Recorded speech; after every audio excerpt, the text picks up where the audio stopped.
right, first up this week, Keon Coleman, wide receiver, Florida State, 6'3" and a quarter inch tall height. Gosh, I'm all thrown off. Your flow is immaculate. Yes. Quick, now give me his length. No, I did. Oh, He's 6'3" and a sorry, his quarter, girth. 213 pounds. There it is. 9 3/8 inch hands, 32 1/8 inch arms, 78 1/8 inch wingspan. He's 20 years old. He will be 21 in May. In the 40, he ran a 4.61. He had a 1.54 10-yard split. In the broad jump, he had 127 inches, 38-inch vertical last year. In 12 games, he had 50 receptions, 658 yards receiving, and 11 touchdowns, and just a rush attempt for 2 yards on top of that. Yeah, so there's the number one thing you're going to see about Keon Coleman that you're not going to love is that 40-yard dash time of 4.61. I will say it looks like he played faster on tape. And you kind of saw some of that at the combine, too. I mean, his 10-yard split at 1.54, that's fantastic. That's really good, yeah. His gauntlet was really good, and gauntlet's really good at showing you what? Play speed. His gauntlet was really good. Yeah. He looked the best in the gauntlet. I thought Ladd McConkey's was. But, yeah, he looked good, too. But, yeah, I thought Keon Coleman and Ladd McConkey had the best gauntlet. So that shows you the 10-yard split, and the gauntlet kind of shows you his play speed and showed up on tape. I think he's fast enough, especially at his size. Yeah. He's just not a twitchy guy, right? Oh, no. And that's kind of where I think he's limited a little bit. And I think he doesn't have that top gear either. You know what I mean? So that's where that 4.61 comes from, because I think he moves well for that size. Yeah, he's a big kid. Keon Coleman, they said kid because he's young. He's not even able to legally drink as we speak right now. It's true. But when you watch his tape, I mean, I came away with Keon Coleman's tape a little bit more like pleasantly surprised than I thought I would be, because You almost said happy. yeah, But A pleasantly little surprised. bit Yep. more happy. in my head it sounded stupid. So, which says a lot. So, so for me, If Rich gets something on his filter between his brain and his mouth, That's pretty impressive. it's pretty shocking nonetheless. So for me, I was like, everybody's been doo-dooing someone on Keon Coleman's like falling by the wayside. He really by has. by this plethora of talented receivers we have to talk about. Like, he's somebody that was at the beginning of the year considered like a first-round pick. He was like pretty much in Roma Dunze's slot for the most part. He was. It was like, okay, Marvin Harrison's 1. Could Keon Coleman be 2? Yeah, for real. Especially after week 1. So Bonanza. This is a former basketball player, played basketball in high school, actually played basketball his first year at college as well. So wait, am I thinking of I don't know that story. He I played was just basketball at nodding. Michigan State. I was nodding along. Michigan State is but I where was he going to played say it was baseball. Michigan State, Basketball. so that would make sense. He only played like 6 games, but he played at Michigan State, which is pretty impressive by Play for itself. Tom Izzo. And it shows. I mean, because like when he goes up and gets the football, like He's got great ball skills. dude, his ball skills make- are fantastic. I mean, Ball skills. fantastic catches. And just, guy, you come on, man.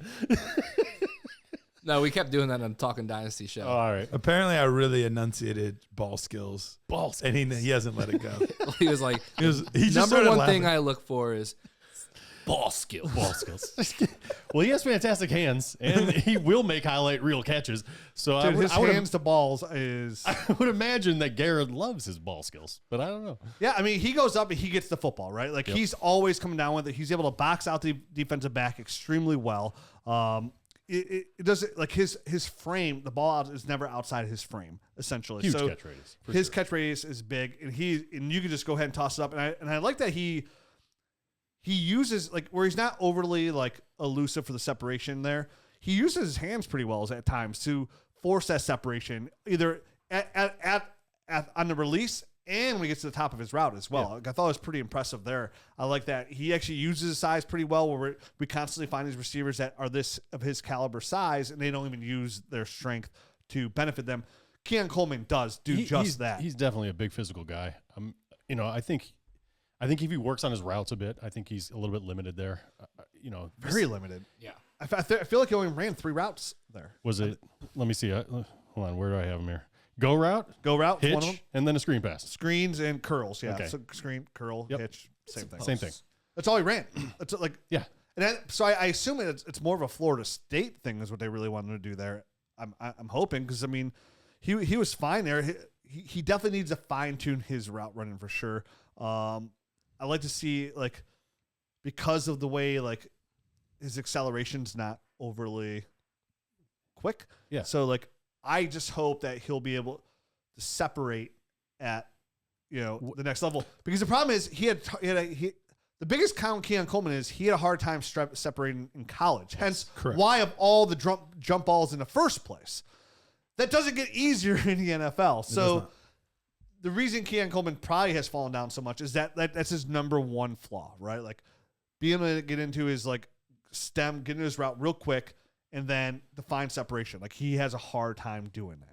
To me, Keon Coleman feels like he's a Cortland Sutton type of guy to me, right? I like that comment. Big, can't really separate all that well. He has a little bit of George Pickens in the fact that he can make some fantastic catches and kind of go up and get over top of guys. And Cortland Sutton has that as well. So he's a little bit of a mix of those two guys in my brain, but not quite as dynamic as George Pickens. Yeah. So, I mean, that's kind of how I see him. So I think he has a spot in the NFL. I think it's going to be hard to rely on him unless he gets into the perfect situation with a quarterback that's just willing to throw it up to him, to rely on him from a fantasy football standpoint, week in and week out. So for me, he ended up with a 72.05 on the nerd score for me, which means he crossed that 72 threshold, which is basically under that. It's very, very spotty. And then if you're under like a 68 or so, it's like there's almost zero chance. So he hit that threshold where there is a possibility of him being able to make something happen, but he feels like one of the more play spot dependent. I think you were saying something similar. Yep. But not as much in the sense of like, yes, I think quarterback plays into it, but it's specifically for me, where do they want him to play? If this is a team looking for him as an X receiver, I'm out. Because I don't think his releases are solid enough. I don't think he has enough speed. I don't think his route running is good enough. I think legitimate corners will shut him down all day. However, if you're looking for a big slot, I think he would be an excellent guy for that type of role where he can body up, catch passes over the middle because he has really good hands, and just play that physical dominant, let's move the chains, let's make things happen. Like I think that's where he would really thrive, in that big slot type of role. So that's what I want to see him play at the next level.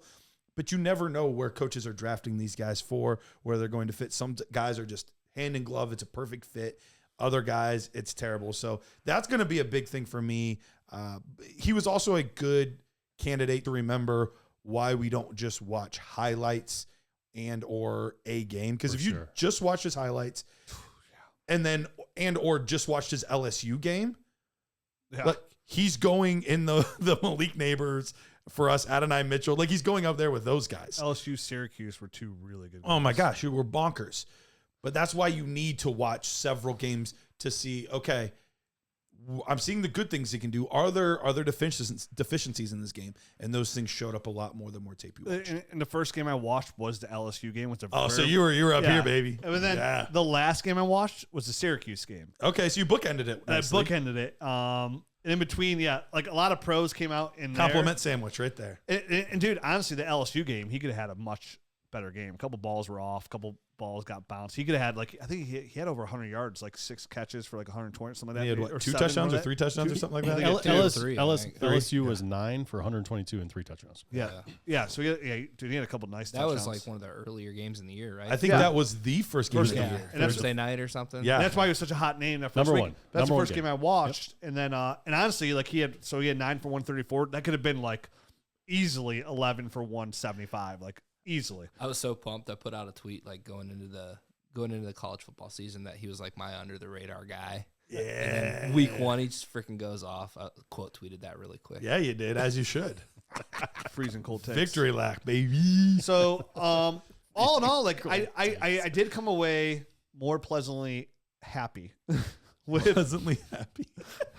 I had to throw it in there for you. On Keon Coleman, like and I agree, like he would thrive in the slot, and I want to see him go to a system that he could be utilized. I'd like to see him on a team, preferably doesn't have like a tight end that's heavily involved in the market. And like I said, I love him in the middle there. But I love him on the sideline as well. He's just able to go get the football. And like you're right, the right quarterback, the right system. Where does he fit? he's one of those players for me. Like I'm really excited for next Thursday, see where he gets drafted. What kind of draft capital is he going to get used on? Because that's going to tell me something. Now you see a lot of those guys even going second round, guys like the Alec Pierces and whatnot that people want to use and try and like turn into something that they never turn into what you want them to be. And Keon Coleman could do that, but I'd love to see what he ends up being surrounded by. Who was the guy that could tell us a lot? Iowa State, really tall wide receiver. Hakeem Butler. Hakeem Butler. Ugh. I'm not using this as a comp, but a dude that washed out of the NFL pretty quickly, right? He didn't get drafted, did he? He was fourth round? round draft pick. And we were talking about him fourth being round, a that's first right. round pick. We went Right. the Browns. Remember when the Browns drafted him in the first round? Ugh. Keon Coleman, in my opinion, if he doesn't tighten up some things or if he doesn't land in the situation that kind of highlights it, he could be a guy that washes out in the league. So that's kind of as polarizing as I see him. I see him in this Cortland Sutton role. If everything goes perfect, he improves on some routes, stuff like that. But if he does not improve on anything, if he's in the wrong situation, he'll just wash out of the league. Like it's that polarizing in my opinion. The problem with Butler, he just couldn't catch. You couldn't catch football with Keon Coleman. Ball skills. Yeah. You know, Coleman's ball skills are way I have his. Coleman's got ball skills, but if you can't separate, you're never going to get the ball thrown to you. Yeah, If you don't have the right situation, the right quarterback. I think Coleman has a ton of upside. He graded as a 73.5 for me, and he's super young, so there's plenty of time for him to develop. Obviously he was focused on both basketball and football, even going into college where he played both at Michigan State. And everything that I've read and all the interviews that I've heard of like his coaches is they can't speak highly enough of this guy. Like he's always first one in, last one out type of guy, always putting in the work. And I love hearing those type of things. But I agree with you guys. He definitely has some like separation concerns. I had his burst and his route running pretty low and his quickness pretty low, but I thought his top end speed was good enough. Yeah, I mean, Keon Coleman, I like the Cortland Sutton comp. He graded really closely to Michael Pittman for me. I thought Michael Pittman was a little better route runner though. Yeah, I like Coleman quite a bit. Yeah. So I think Jared and I are a little higher than Garrett and Matt, and that's fine for Keon Coleman. For the record, I had a 71.45. Okay. So I'm not that far off of you. Yeah. Both, I think both of you might be a hair higher than. I think he has to be a number 2 on an offense. Like he needs a guy on the other side. He can't be the guy. and I feel like Cortland Sutton kind of has proven that Yeah. he shouldn't be the guy either. You know what I mean? Like, he needs somebody else compliment him. So I do like that. Good red zone guy. Yeah, for sure. He's Definitely like one of the best true jump ball guys in this draft. Yeah, him, Jalen Polk, Roma Dunze, and Jalen Polk. Speaking of Jalen Polk, did you see the mock draft did today? for Schrager. And Mitchell. Schrager had him at pick 32 to the Chiefs. Jalen Polk. Now, it did get a lot of chuckles. I hope so. But, I To mean, say the least. Schrager, for what it's worth, he's a pretty sharp guy. Okay. He ties himself. He's tied in. Like he can make phone calls, so he's hearing something. But that sounds like That sounds really high to me, but Hey, man, he does one thing really well. GMs in the NFL make bad decisions all the time. It's true. all the time. All the time. So, I mean, sure. Could it happen? I mean, it's the same team that I took wouldn't CEH in the in a first. million friggin' years do that, but who knows? Whatever.